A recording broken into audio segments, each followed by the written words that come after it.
Yo guys, as you can tell by the thumbnail and by the title of this video, I am back with another Raw review. Um, I went for a little bit of a different thumbnail with today's Raw review. And normally obviously I'm in the thumbnail, but I've gone for something a little bit different because I feel like it's really difficult. I love doing these Raw and SmackDown reviews, but it's very difficult to figure out what type of thumbnail to use because I kind of just do the same things like over and over again because there's not really much I can do with a thumbnail, but I don't want them to be exactly the same every single week. So gone with something a little bit different this week. I also want to say sorry if the quality goes a little bit like of a weird greyish tint and then back up to the quality that it is right now. It's because it's not summer anymore. So the light in my room, because of how cloudy and dark it is outside, because it's coming rainy season, my quality seems to like copy what color it kind of is outside. So if it goes a little bit of like a greyish tint, I'm very sorry about that. But or a bluish tint as well. But I'll try and not allow it to do that. But I can't make any promises. I just want to quickly say sorry that there was no Raw review. No, sorry, not Raw review because I'm doing a Raw review. Got Raw in my head. SmackDown review. For Friday Night SmackDown that's literally just happened. 4 nights ago. I didn't have any time to film it really because obviously straight after that Worlds Collide happened. And I watched up to the last like hour of Worlds Collide, so I didn't have time to film it because I obviously wanted to watch Worlds Collide the next day before I got any spoilers, and my brother was round for the Arsenal game. So obviously I watched the Arsenal game, then watched Worlds Collide. So I didn't really have enough time to film it on that Saturday, so that's why there was no SmackDown review. It feels a bit weird that there was a Raw review and not a SmackDown review, but it is what it is. There will definitely 100% be a SmackDown review this week because obviously it's the SmackDown before. Pardon me, SmackDown before Wrestlepalooza. So there definitely will be a SmackDown review this week. Definitely, and then there'll also be a Wrestlepalooza prediction video that will be out on Wednesday because I'll film that and edit it, and it'll be out Wednesday. Well, tomorrow. Fucking hell, tomorrow. Jesus, already. Yeah, so that'll be filmed and out tomorrow. But yeah, as you can tell by the thumbnail and the title of this video, we're going to be doing the Raw review today for the Raw before Wrestlepalooza. And if you saw on the thumbnail, I did give last night's Raw 5 out of 5. I would say in the middle of a 5 out of 5. I wouldn't say it was a low 5 out of 5 because I think 97% of this show was fucking fantastic. But I wouldn't say it was the top of 5 out of 5 because of the ending. I just kind of getting a little bit bored of the same thing happening every show with the feud that we got at the end of the night that we'll speak about when we get onto that. But yeah, so it's like a 97% for me, which I would give that a middle ground, maybe just above, just a high, but a very low high 5 out of 5. I don't know, however you guys want to look at it. But anyways, I gave it a 5 out of 5 because it was a fucking fantastic go home show last night. I think the only negative I do have, apart from the main event, is that I kind of wish we got one interaction with Brock Lesnar and the man who opened the show last night, John Cena.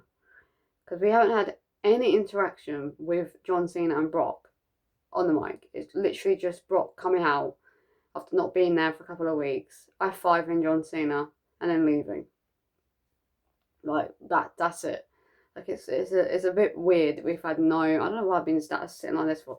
It's a bit weird that we've not had any interaction between John Cena and Brock, because it's really put a damper on the feuds, considering that Brock could have not been at the show on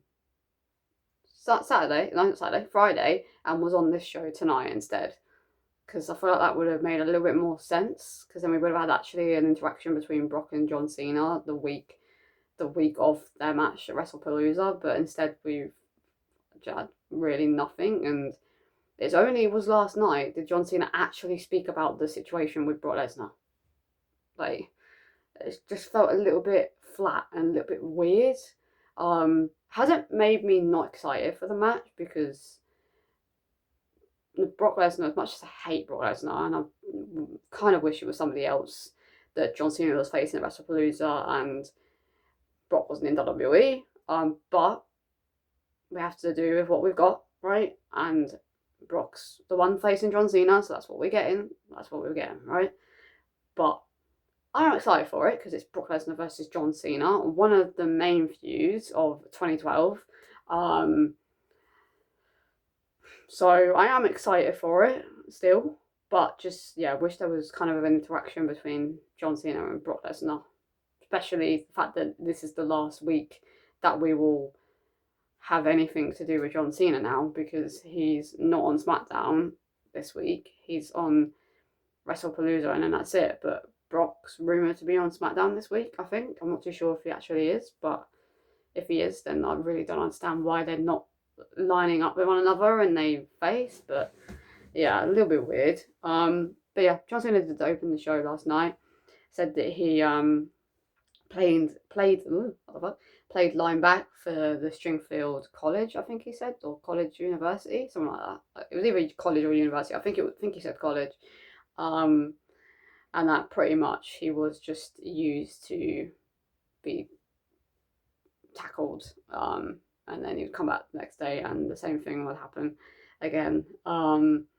He said that Brock is very controversial, which is a fact. He for sure is. And then the "fuck you, Lesnar" chant started. He said a couple other things about Brock Lesnar, but I've just taken that main point from what he said about Brock Lesnar and him being controversial, which Brock Lesnar is very controversial and always has been. It's kind of a bit one of the reasons why I didn't really want him back, but you know, is what it is. Said Brock is one of his hardest opponents ever, and that's definitely 100% true. It probably is his hardest opponent that he's ever faced. I can't think of any other person that John Cena had a feud with since he signed for WWE in 2002 that is more of a harder opponent. Is in like size, it's in like wrestling style. No, so probably is his hardest opponent he's ever faced, because he hasn't really faced anyone crazy compared to Brock Lesnar. So yeah, I'd say Brock Lesnar probably is his hardest opponent ever. So yeah, that's pretty much all he said about Brock Lesnar. And that he is afraid of Brock. And he could fail this Saturday. But he will never back down from a fight, because of the "thank you Cena" chance. He does it for the fans, so he will never back down for the fight, from a fight, no matter how big and strong and scary and afraid he is. He will never back down from giving himself a challenge, considering that he's always given himself a challenge, no matter how big or strong or the opponent is. He's always gone through with doing what he thinks is right for the fans. And he also said that he is the last real champion. I get why he says he is the last real champion, because he thinks that he's the last real champion to hold the championship that is currently being held by Cody Rhodes. But at the same time, it kind of doesn't really make any sense, because for one, he's not got a championship around his waist. So I feel like saying he's the last real champion is a bit weird, because he hasn't actually got anything around his waist to call himself the last real champion. And I get the whole last real champion, and he feels he is no champion that comes after him will ever be as good as he was, kind of thing. But if you're putting it in a different way by saying he's the last, it's not correct, because Cody beat him for the championship, which means that Cody is currently the last real champion, because he's the one that's currently holding it. And if that championship was to be vacated, vacated. That word? Yeah.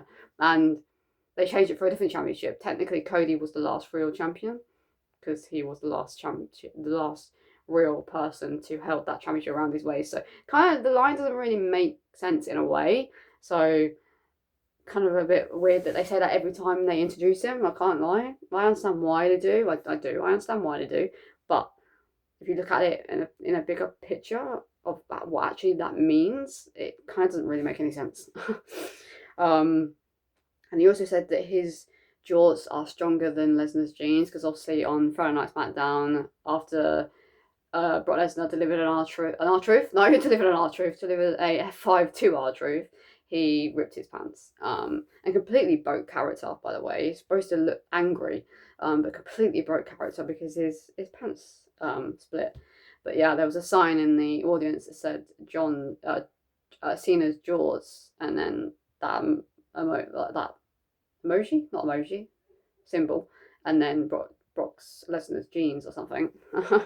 That's quite funny that John Cena was able to incorporate a sign from the audience into his promo. But we officially have 6 appearances left from John Cena. 6. Like, that is it. We have 6 left, and he done. And we literally, after Wrestlepalooza, will have 5 appearances left. 5. Like, only 5 appearances from John Cena left. And that is it. 5. Which is fucking crazy that he's only got 5 appearances left after Wrestlepalooza. So technically he's got 5 left because it's in the same week. So, which is crazy because he's not appearing for the next 3 weeks. That's on Saturday will be the last time we see John Cena until Crown Jewel. So somebody surely has got to come out at the end of Wrestlepalooza to challenge John Cena to a match at Crown Jewel, and it's got to be someone massive for tickets to be sold in Australia. Like, it's got to be someone that everyone's like, oh my god, and want to buy tickets to see John Cena versus said person. And I'm struggling to picture who that's going to be because I can't think of anybody that would make me want to buy a ticket to see John Cena at Crown Jewel if he's wasn't going to be there for 3 weeks. So, like, say for example, Crown Jewel was in London 3 weeks Saturday, and somebody at the end of Wrestlepalooza challenged John Cena to the match at Crown Jewel at London, for example, right? For me to, if I hadn't bought a ticket yet, because I was waiting to see what matches we would get at Crown Jewel, to me it's got to be somebody like crazy for me to want to buy a ticket to Crown Jewel to see John Cena versus said person. And there's only one person that I would buy a ticket for to see him face John Cena, but he's currently in AEW, and that is the Rated R Superstar Edge. That's literally the only person that would make me want to buy a ticket to see John Cena face in 3 weeks without him being on Raw or SmackDown. So I am struggling to picture who that's going to be. Really struggling to picture who that's going to be. I mean, it could be Chris Jericho, but Chris Jericho versus John Cena doesn't really make a hell of a lot of sense. I can't really remember a time where we had a really full-on nostalgic feud in the past with Chris Jericho and John Cena. So, I mean, they have obviously interacted with one another, but I wouldn't say it's on the line of like an Edge, or Randy Orton, CM Punk, The Rock, Brock Lesnar, or even an AJ Styles. So, I don't know. Maybe an AJ Styles versus John Cena at Crown Jewel. Maybe it's AJ Styles that interrupts John Cena at the end of Wrestlepalooza. But yeah, we need someone big to come out to get them tickets sold for Crown Jewel for Australia. So I guess we'll have to wait and see. But anyways, the first match that we got on Raw last night was Lara Valkyria versus Roxanne Perez. Lara Valkyria was able to pick up the win against Roxanne Perez in a very decent match.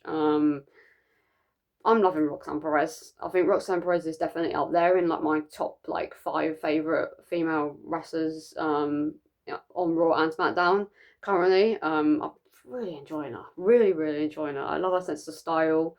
Um, the character work that she does. I don't know, just something about Roxanne that I really enjoy. I think it is because she's kind of like a mini, not a mini. That sounds really weird. A young Roxanne Perez. A young Roxanne Perez. Bro, that's her name. A young AJ Lee. Fucking hell, we'll get there eventually. So I think that's why I connect to Roxanne a lot, because she is literally a young AJ Lee.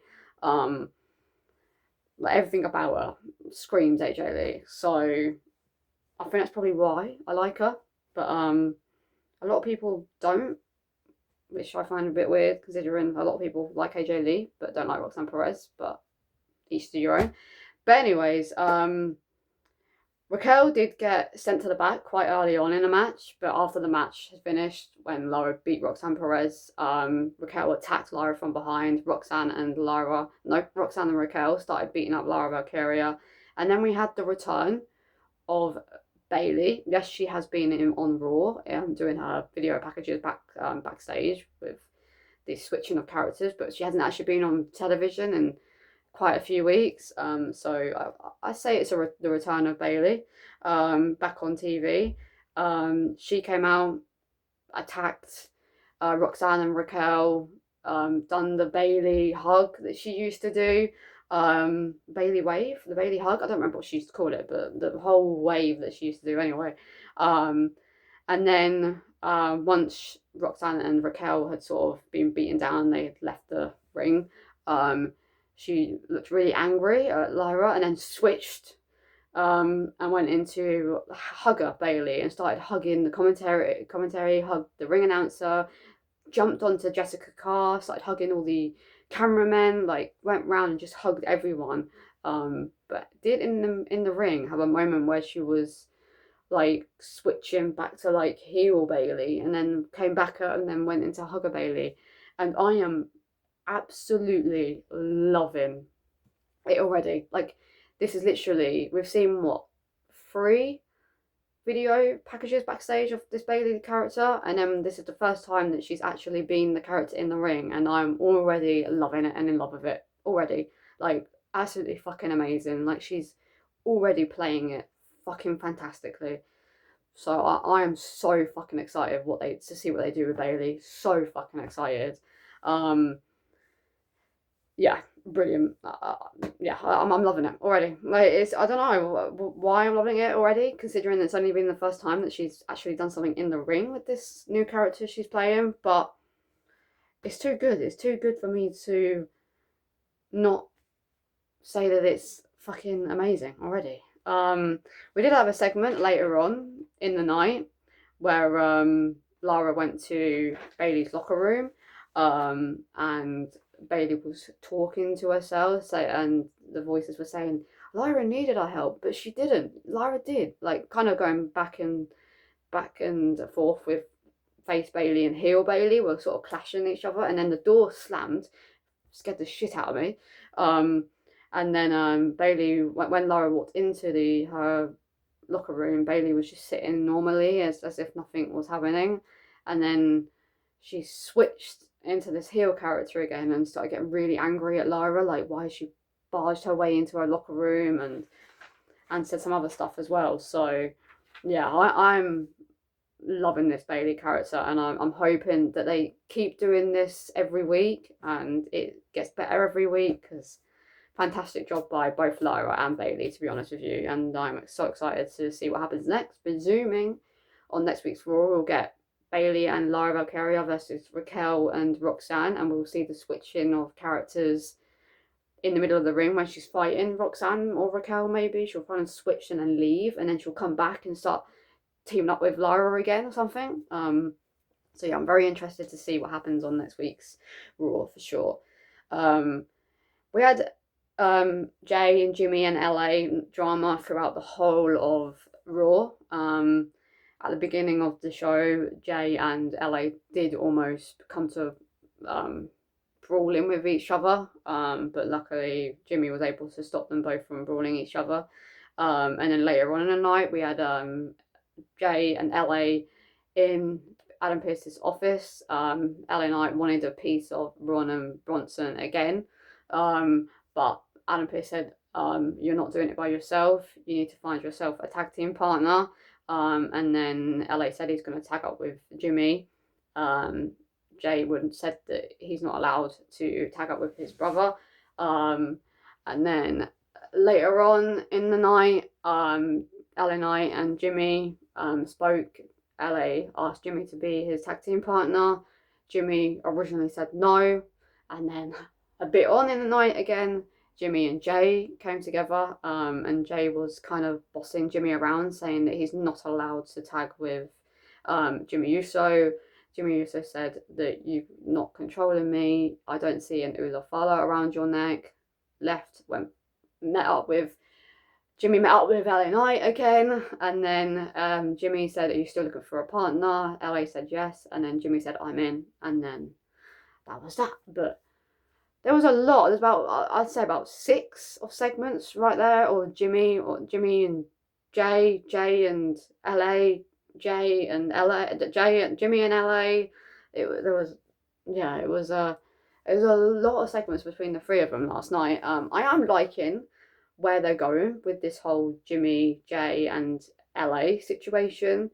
Just kind of annoying that Bron and Bronson are a part of it, because I feel like Jay and LA especially have been brawling and fighting the Brons for weeks now, and I'm kind of getting a bit bored of that.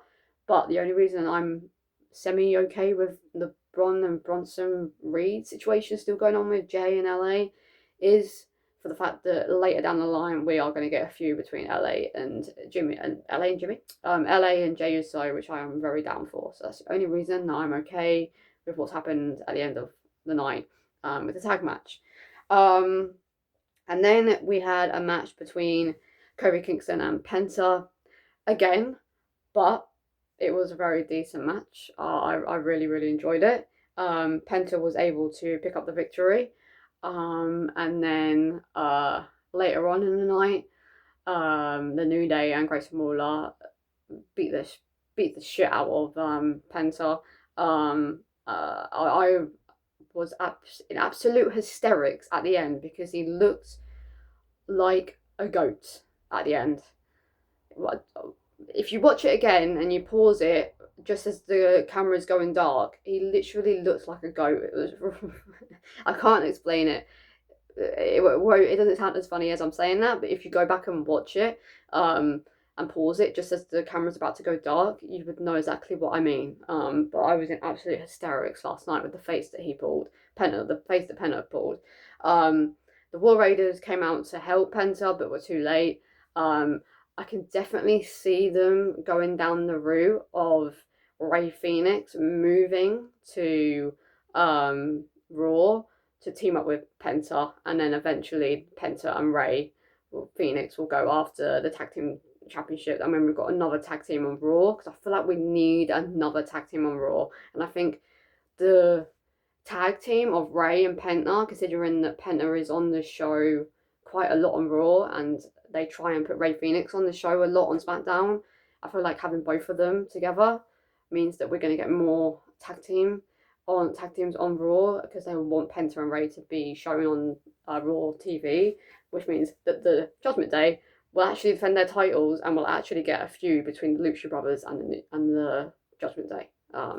So I think that's what's going to happen down the line, because obviously Rey Fenix was teaming up with Andrade, but Andrade has been fired from WWE because he done some stuff that he shouldn't have done. I'm not going to get into the whole Andrade situation because I don't know if that's actually true, what he's been fired for and what was going on between Andrade and the WWE. But yeah, he obviously was teaming up with Rey, and unfortunately Rey had nothing to do because his partner was an idiot by the looks of it. But yeah, no, so I think that's what's going to happen. Eventually Rey Fenix will come out and help Penta, and we'll get the reuniting of the Lucha Brothers, and we'll finally have the Lucha Brothers on WWE, because we haven't seen them before together on WWE. And then we had by far the best thing to happen on last night's SmackDown, the best segment to happen on last night's SmackDown on Raw. I think I said SmackDown a second ago, didn't I? On Raw, sorry, not SmackDown. What the? And that was the segment between the Visionary, the Revolutionary, Seth freaking Rollins, the Man Becky Lynch, the I call fucking CM Punk. He has so many names. The best in the world, CM Punk, the second City Saint, and the AJ. What's AJ's thing? AJ has a nickname. What is AJ's nickname?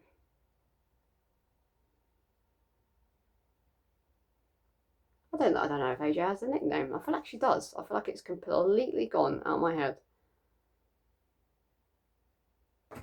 God damn it, it's ruined my whole intro of me introducing them with their nicknames. I don't think she really had a nickname. She's just called, they just called her the crazy chick. That's not really a nickname though, is it? But AJ Lee. Anyways, we had the fantastic, because you know what, just completely ignore what I just said. Let's pretend that didn't happen. We had the segment between Seth Rollins, Becky Lynch, AJ Lee, and CM Punk. Which I gave a 5 out of 5 because it was absolutely fantastic from start to finish. There is no negative to say about any of them, none of them whatsoever. All 4 of them, nothing negative.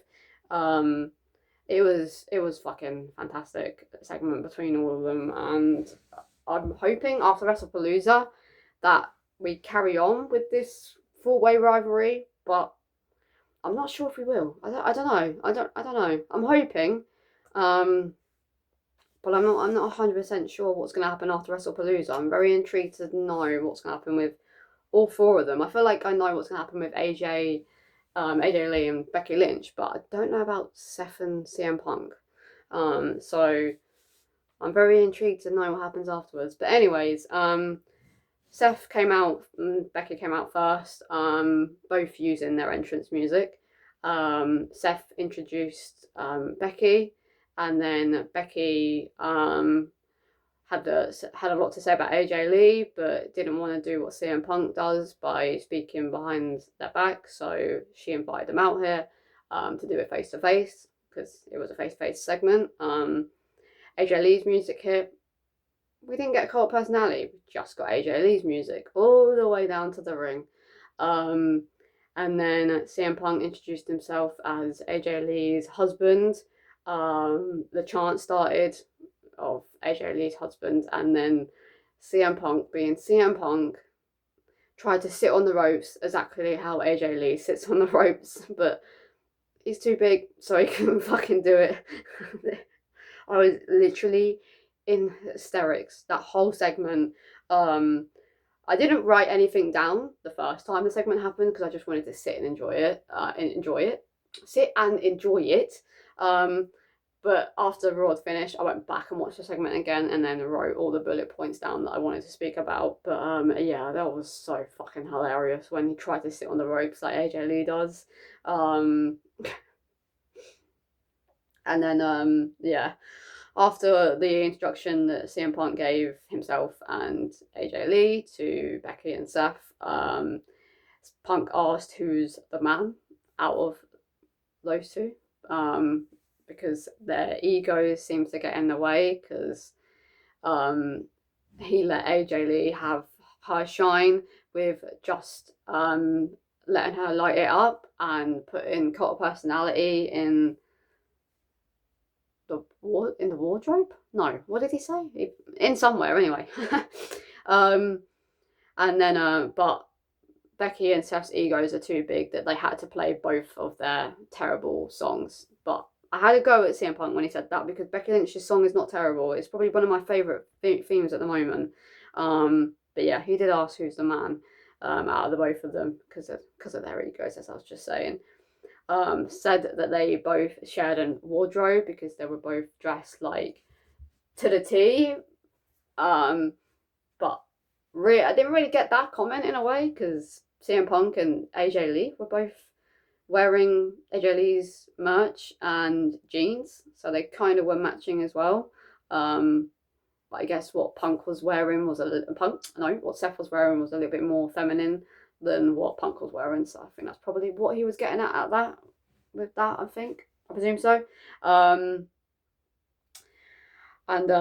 Yeah, then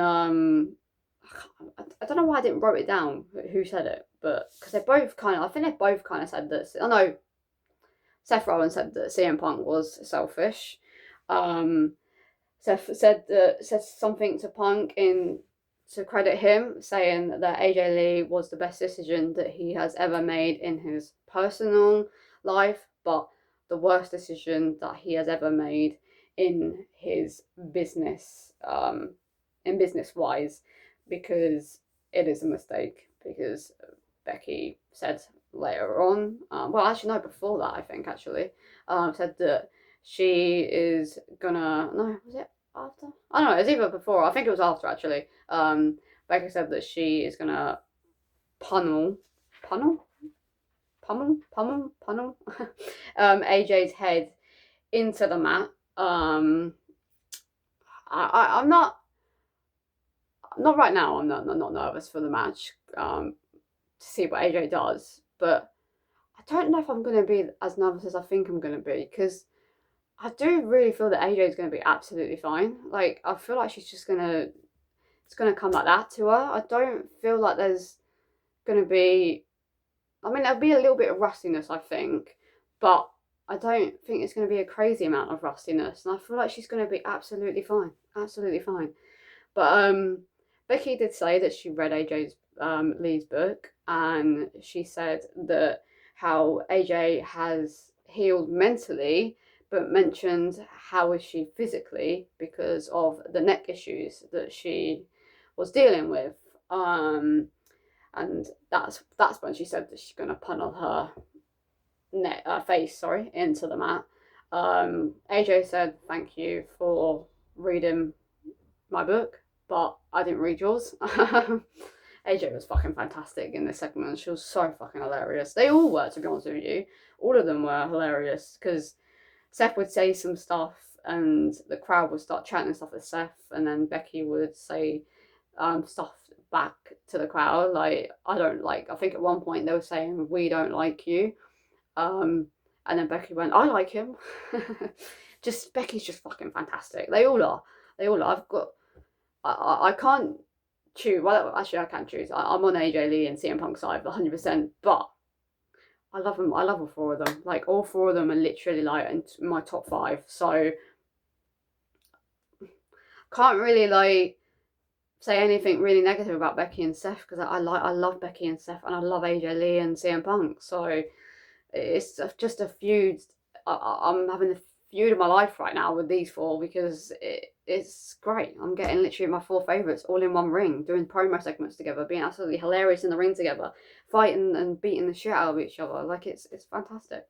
But yeah, AJ Lee said that thank you for reading my book, but she didn't read Becky's. AJ also said to Becky that when she was skipping down the ring, because she doesn't know what she's going to do on Saturday, she doesn't even know herself. But she did say, when I was skipping down the ring, and Becky was constipated, had that constipated look on your face, and then the crowd started chanting constipation, which I didn't know that they were chanting at first, because I didn't understand it, what they were chanting. But then watching it back, I realised, that's what they were chanting. Okay. Said that she is a Puerto Rican from New Jersey, so sometimes she shanks a chick. Probably my favourite line out of the whole thing. Fantastic fucking line. And I loved Punk's expressions when AJ Lee was doing her promo and saying the lines that she did say in her promo last night, because his facial expressions were just fucking hilarious. Seth then proceeded to call AJ a little girl, and then AJ slapped the shit out of Seth Rollins. As soon as AJ Lee came closer to Seth and Seth started speaking to AJ Lee, I knew immediately that AJ Lee was going to slap him. And before she even done the twitch that she does, I said before that, slap him, and then she done the twitch and then slapped him. So it kind of felt like I told her to slap him, because it just happened literally just before she done the twitch. I said slap him, and then she done the twitch and slapped him, and it was just perfect timing for me to say that out loud, that that AJ was going to slap Seth Rollins, and that's exactly what happened. She slapped the shit out of Seth Rollins last night.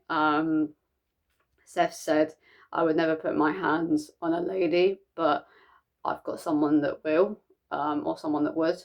Pretty much copied what Punk said when AJ Lee made her return almost 2 weeks ago now. And then Becky doesn't help. They start bickering in the ring. Becky leaves, goes out to the front of the ramp. Seth goes towards the ropes. CM Punk is standing behind him. Seth pushes CM Punk. CM Punk chases Seth around the ring. Becky makes her way back into the ring, and manhandle slams the fuck out of AJ Lee. CM Punk comes in to check on his wife, and Becky laughs in his face, slaps him dead on in the eye. It looked like her finger went in his eye. So that was a nasty slap. Slapped him again, and then went out the ring and proceeded to snog the fuck out of Seth Rollins for about 10 seconds of it happening on live TV, because normally they move that bit, but they didn't this time. We were just watching Seth and Becky snog the shit out of each other, so yeah, that was awkward. And then yeah, that was the end of the segment, but fucking fantastic. Like, fucking fantastic. I'm trying to think what it's really annoying me that I introduced Seth as the visionary, the revolutionary. I introduced Becky Lynch as the man. I introduced CM Punk as the best in the world, and Second City saying the Chick Buster. That's what her nickname was. There we go. Now the segment is actually done, and I'm actually happier with what I've said about this segment now, because I've actually finally figured out what AJ Lee's nickname was, and it was the Chick Buster. The original Chick Buster is what Michael Cole called her on the night that she returned. There we go. I finally figured it out. But yeah, like I said, I gave this segment a 5 out of 5 because fucking fantastic, and I am so excited for the mixed tag on Saturday with AJ Lee, CM Punk versus Becky Lynch and Seth freaking Rollins. Like, I am so fucking excited for it. So excited. I won't speak too much on who I believe is going to win, because obviously I'll be doing a prediction video tomorrow, so we'll figure that out in tomorrow's video. But yeah. And then we had a very, very decent match between Dragon Lee and El Grande Americano. We had another Americano get involved, but AJ Lee, nope, AJ Lee did not come out. AJ Styles came out to help Dragon Lee to fend off this other El Grande Americano. But then another El Grande Americano appeared out of nowhere and was able to help El Grande Americano pick up the victory. And then at the end, they done like the Spider-Man meme of them all looking at each other, because there's 3 of them. It's definitely peaked on in Tyler Bate, 100%. But I'm very intrigued to see when them two get unmasked. And I'm just intrigued to see where they're going with AJ Styles and Dragon Lee and El Grande Americano. I'm actually really enjoying it. Really, really enjoying it. But yeah, very decent match and decent segment between all 5 of them. Yeah, 5 of them. 5 of them. And then we had a match between Stephanie Booker and Kairi Sane. Finally, Stephanie appeared on a Monday Night Raw and actually had a match on Monday Night Raw. I think this was the first match she's had on Monday Night Raw since July.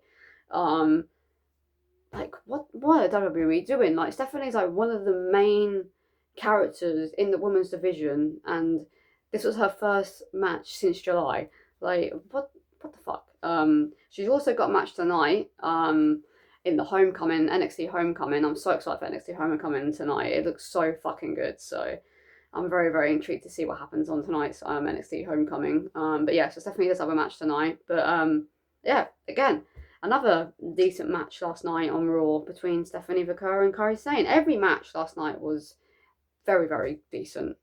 Very, very decent. Such a good match and segments last night. So good. So fucking good. But yeah, Asuka, when Stephanie beat Kairi Sane, Asuka did make her set herself down to the ring. Fate went face to face with Stephanie. Io Sky's music hit. She came between Stephanie and Asuka, and then we had the face off between Stephanie Vaquer and Io Sky ready for their match this Saturday, which could be match of the night. 100% has the facilities right there between those two, how fucking good they are in the ring and how good their chemistry is with one another to be match of the night, and it probably will be. But yeah, and then after that, Asuka had a go at Io Sky again, and yeah, planting even more seeds in this Asuka and Io Sky feud, which I am very, very, very down for. So, presuming that's what the route that they're going down. And then we had the main event between LA Knight and Jimmy Uso versus Bron Breakker and Bronson Reed. Again, in a decent main event tag match to end Raw. Just kind of getting a bit bored of the whole LA and Bron and Bronson Reed, Jay and Bronson and Bron and Bronson Reed, the Brons. Like I said in my previous Raw review, I'm glad that they brought Jimmy into it because it has made it a little bit different, considering that Jimmy's involved in this Bron and Bronson Reed situation when he hasn't been. But the fact that Jay and LA are still a part of it kind of is putting a little bit on a damper on the feud. But like I've said already in this video, I'm only enjoying it because I'm liking what they're doing with the Jay character at the moment and this whole LA Knight character. And Jimmy kind of being in the middle of it all, and eventually Jay's gonna spiral, and we're gonna get a full-on blowout heel Jey Uso versus a face LA Knight, and Jimmy will have to choose a side. Does he go to the dark side with Jay, or does he go to the good side with LA Knight? So I'm very intrigued to see where all that goes, but it's just a bit unfortunate that there's no other people involved in the feud. It's still Bron and Bronson Reed, considering how long the feud's been going on with LA and Jey Uso.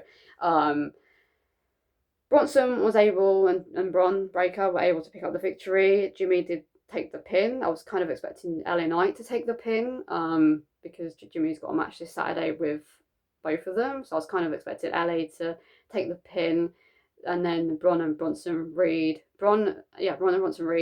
beat up LA Knight, and then Jimmy decided to help LA Knight, but then he got beaten down, and then Jay made his way to the ring and was kind of annoyed that Jimmy tagged with LA in the first place, but then also after the match helped LA Knight. And then we had a little bit of bickering between the twins, and then LA, obviously, Jay eventually came to his good side and shook the hand of LA Knight, and then LA Knight BFT'd Jey Uso, but it didn't happen that way. Jimmy got pinned, and then LA tried to make the save, or no, I think Jay just came out actually. I don't think LA even tried making the save, and then at the end of the night, LA got his revenge on Jey Uso by BFTing Jey Uso after shaking the hand of Jey Uso. But I feel like it should have gone the way that I just explained the first time. I feel like that would have made a little bit more sense. But yeah, guys, that is the end of the Raw review. That is everything that happened on last night's Raw. Obviously, not every little thing that happened on last night's Raw, but that's the majority of it. Like I've said, I've already said, I gave last night's Raw a 5 out of 5, and as you saw by the thumbnail, you would have seen that I gave it a 5 out of 5 because everything was fantastic last night. Like I said, the only two negatives I have is Bron and Bronson Reed carrying on the rivalry with LA and Jey Uso especially, and Brock Lesnar not showing up on last night's Raw to actually have a face-off with John Cena before their match at Wrestlepalooza, because John Cena is not on SmackDown this week. Don't know if Brock Lesnar is, maybe. But I don't know. I don't think he is, but I'm not too sure. But yeah, I think literally the only two negatives I have about last night's Raw. That's literally it.